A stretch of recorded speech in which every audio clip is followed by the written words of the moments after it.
The air at Riverside High School always smelled faintly of gym socks and hallway bleach. Posters for pep rallies fluttered against beige walls, and the echo of sneakers and laughter carried through every corridor like background noise to a play that never ended.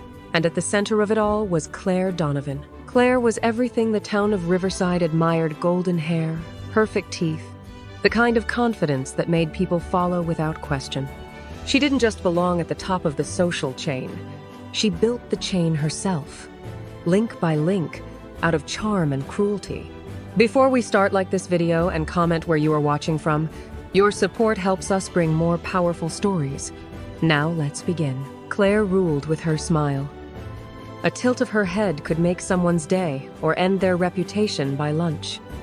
She was beautiful and popular. Then there was Ethan Cole, the mechanic's kid. Ethan's father owned a rundown auto shop at the edge of town, a place that smelled of gasoline and metal. Ethan helped after school, grease under his nails, knuckles raw from work.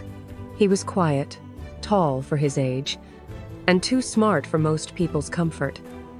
He didn't care for small talk or popularity. Claire, however, noticed him. Not because she liked him, but because he looked at her differently, as though he saw right through the glitter, and she couldn't stand it. The first time he spoke to her was in sophomore year, at lunch. He walked up to her table, hands still smudged with oil, courage barely holding together.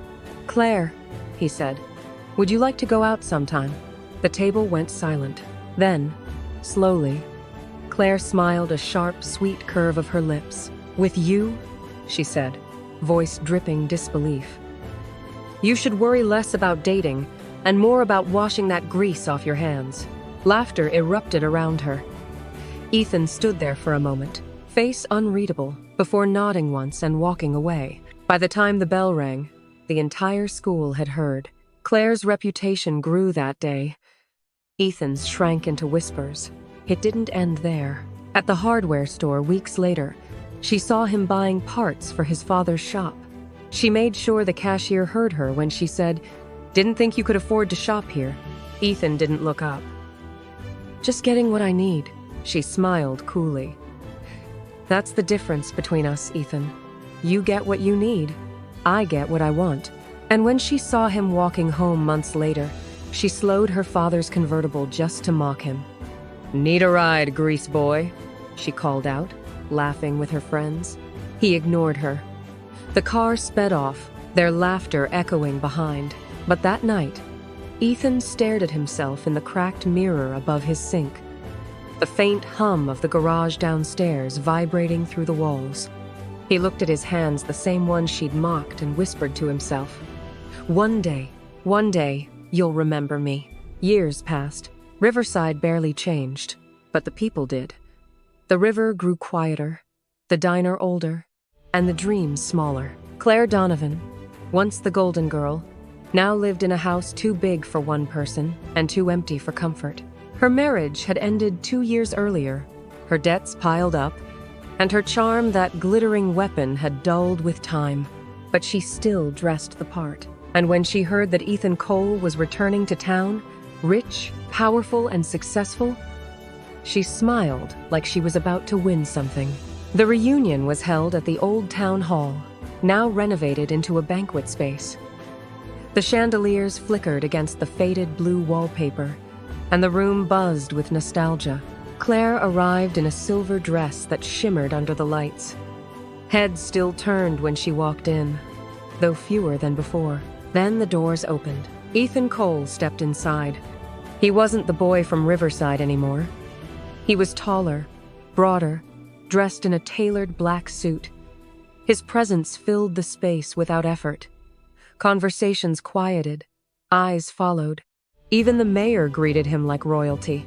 Claire froze mid-sip of her wine. He looked around the room slowly, his expression calm, detached, until his eyes met hers. Then came the faintest flicker of recognition, followed by a smile that didn't quite reach his eyes. He walked toward her, unhurried. "Claire Donovan," he said, his voice low and smooth. "You haven't changed." The words weren't kind, but Claire, practiced in deflection, smiled anyway. Ethan Cole, look at you. I almost didn't recognize you. I get that a lot. She laughed, the sound thin. So, you made it big. I heard you're doing something for the town? He nodded. A community center? Scholarships? A few investments? You know, giving back. How generous, she said, her tone airy but her pulse quick. Ethan's smile deepened, though his eyes stayed cool. You'd be surprised what motivates generosity. Over the next few weeks, Ethan became the town's quiet obsession. He met with city officials, donated to the church, even sponsored repairs for the old library.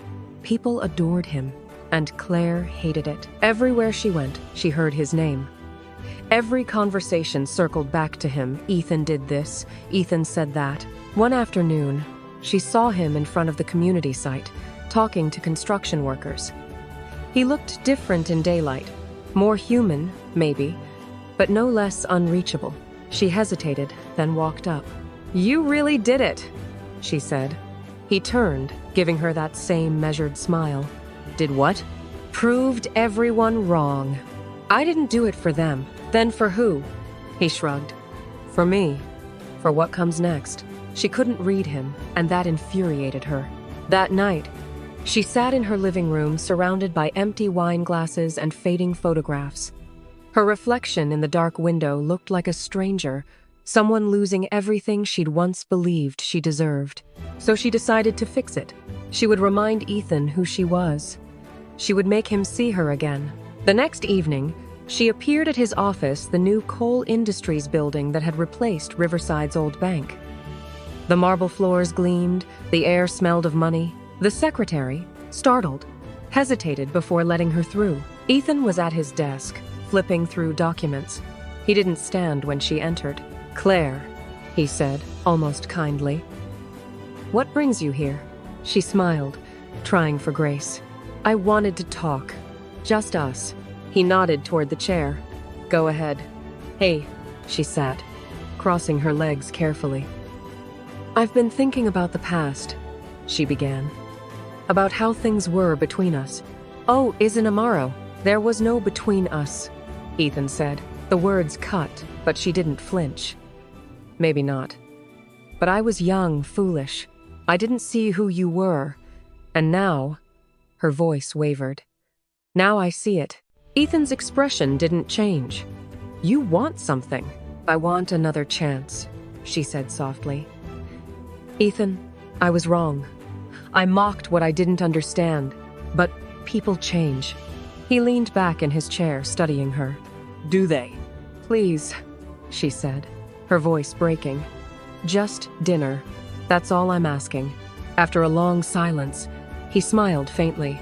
All right, dinner.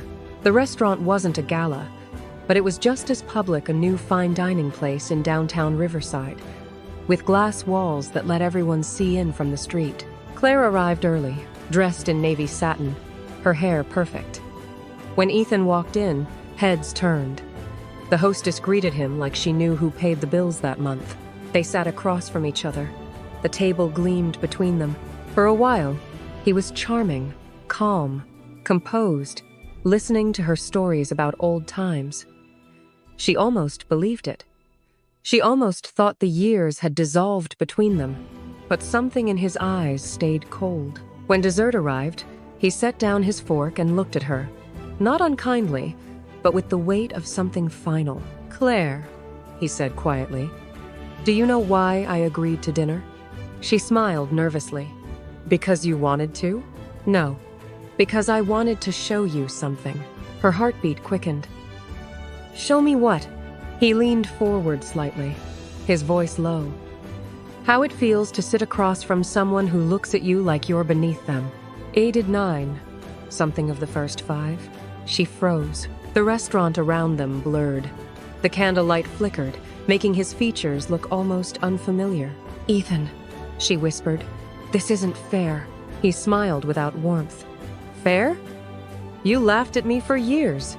You made me small so you could feel big. You don't get to call this unfair. Her throat tightened. You planned this. Of course, he said simply. I learned from the best. He stood up, left money on the table, and looked down at her one last time. "Dinner's over, Claire." Then he walked out, leaving her sitting there, trembling under the weight of the stairs. Through the glass walls, the people outside could see her, the once beautiful girl, now older, cracked around the edges, staring into an untouched glass of wine, the queen of Riverside, dethroned at last. Outside, rain began to fall thin, cold drops hitting the pavement in soft rhythm. Ethan stood under the awning for a moment, watching her through the window. Her face was pale, her eyes wide with something that looked like recognition. For a heartbeat, he almost felt sorry. Almost. Then he turned and walked into the rain. By the time Claire stepped outside, mascara streaking down her cheeks, he was gone, just taillights fading into the dark. She stood there, shivering, her reflection staring back from the restaurant's glass. For the first time in her life, there was no laughter, no applause, no one left to impress. Only silence, and the echo of a boy she once broke finally, quietly, breaking her back.